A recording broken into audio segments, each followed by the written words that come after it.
Sir ఎదుగుతున్న పిల్లలకి ఏ పాలు ఇవ్వడం మంచిది? ఏ పాలు ఇవ్వకపోవడం మంచిది.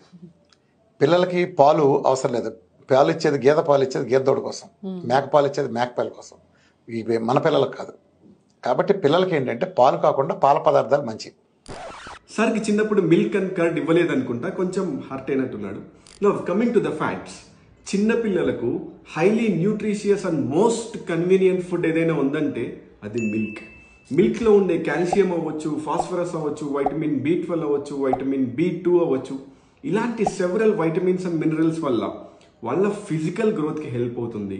దాంతోపాటు ఇమ్యూనిటీ డెవలప్ అవుతుంది. దాంతోపాటు జనరల్ హెల్త్ కూడా బెనిఫిట్ అవుతుంది అనమాట. నవ్ ఈయన ప్రతిదానికి సైన్స్ అంటుంటాడు, డాక్టర్స్ని చాలా చులకన చేసి మాట్లాడుతూ ఉంటాడు.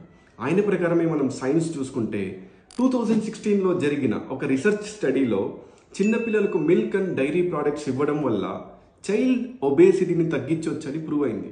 చిన్నపిల్లలకు ఒకటే కాదు, unless you are lactose intolerant, పెద్దవాళ్లకు కూడా మిల్క్ అన్నది ఒక హెల్తీ బివరేజ్ ఆప్షన్ అనమాట. Stay fit and stay healthy.